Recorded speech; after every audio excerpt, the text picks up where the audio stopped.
Greetings once again to the Biblical Hermeneutics students here at Southeastern University. This is your instructor again, Dr. Larry Asplund, coming to you at the end of Module 5. I sometimes think of it as Week 5 since we have an 8-week intensive, of course. Coming by this evening to welcome you to Module 6. Here we are now racing toward the finish line, starting to put it all together this week in terms of the work that you are doing, and what a great job you are doing so far. Please, all of you are, I think, doing well, catching up. Remember, these early assignments do not have a huge impact at all upon your final grade. They're just designed to lead you step by step toward the final week. You know, in the 8th week in Module 8, literally your two big assignments will be worth 40% of your final grade. So all of this is just designed to get you there with some step-by-step sense of progress along the way. So the Module 6 theme is learning how to craft a synthesis from your text. Synthesis implies that you're going to begin to combine elements together into what will ultimately be just a great written report in your exegetical paper. In terms of the aim, of course, in Module 6, we have another great written introduction that does a fantastic job spelling out for you what it is we will be doing in Module 6. And then some very good learning objectives. Number 1, to recognize the method for formulating a synthesis of a text. So again, the ways of combining together some of the ideas that you've been working on already. Number 2, to identify key questions to be asked in research for New Testament Gospels and Old Testament poetry. You will find a special emphasis on the Psalms this week, which I think you're going to enjoy.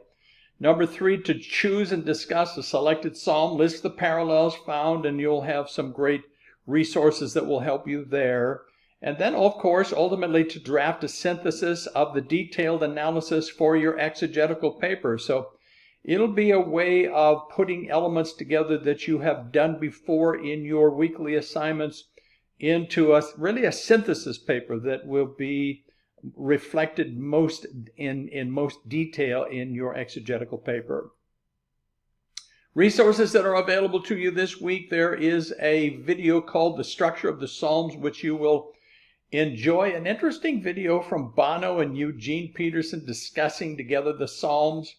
You will read, of course, in your textbooks the text from McKnight, chapter 15, and then the all-important text from Gorman, chapter 7. And then you have 2 presentations to review that are directly related to your assignments this week. So you will review one presentation called New Testament Gospels, and then another one called Old Testament Poetry. And so once again, really, really good resources for you before you begin to engage in assignments. Now, in terms of the assignments for Module 6, you'll have another discussion. This is the one that will regard a chosen psalm. So you'll choose one of the psalms provided for you in the assignment, and then list the parallels and the figures of speech found in that psalm.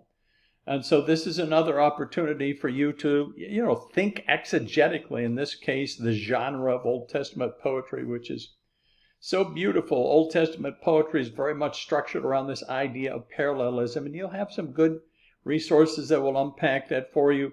Certainly not directly related to your work in Ephesians, but something I think you will benefit from going forward, even when it comes to your reading, your personal reading of the Psalms.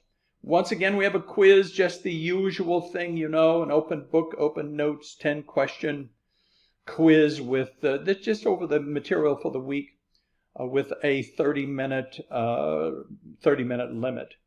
And then here is, I think, probably the most important. It's all important, but this is directly related to your exegetical paper, the synthesis rough draft. Now, there's, of course, a link to the instructions page. Be sure when it comes to these assignments to have that in front of you. Make it your guide. Other things that you may look at certainly might be relevant, but they're not necessarily guiding you through the assignment.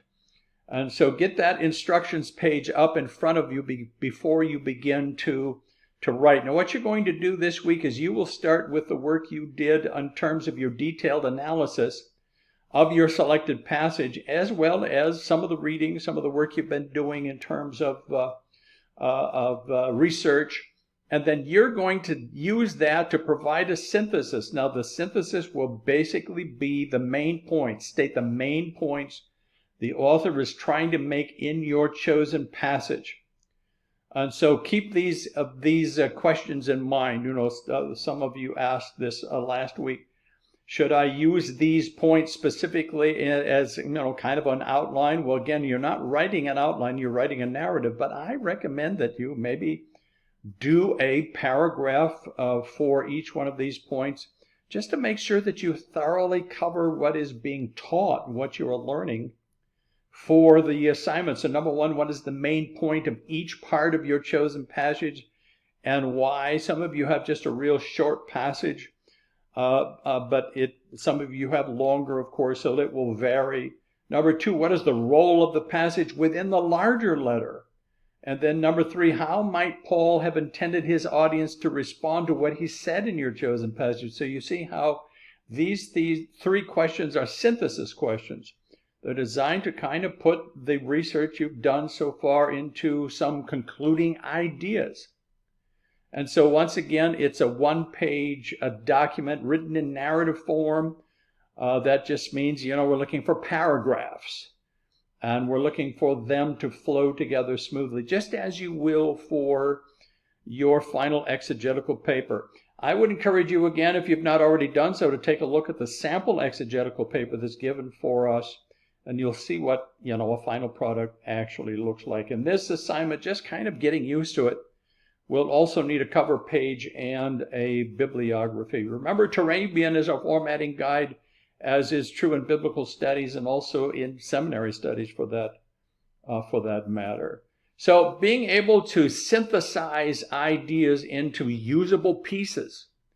And in this particular case, we're looking for you to synthesize some ideas regarding Paul's intent and even Paul's motivation when it comes to the passage that you chose in Ephesians. To be able to put that together in some usable form is very, very important. So all the background work that you have done so far is important and will be part of your exegetical paper. But then ultimately you're going to want to put it together as well. And you're going to want to be able to summarize and synthesize in an accurate and meaningful way. So it's another great opportunity for you to dig into Scripture. Again, the thing I love about our hermeneutics class is that if you love Scripture, you're going to love the class, because you have so many wonderful opportunities to be able to explore Scripture, as well as be able to interact together on some of the things that you're discovering. So I'm looking forward, of course, to grading your good week 5 work.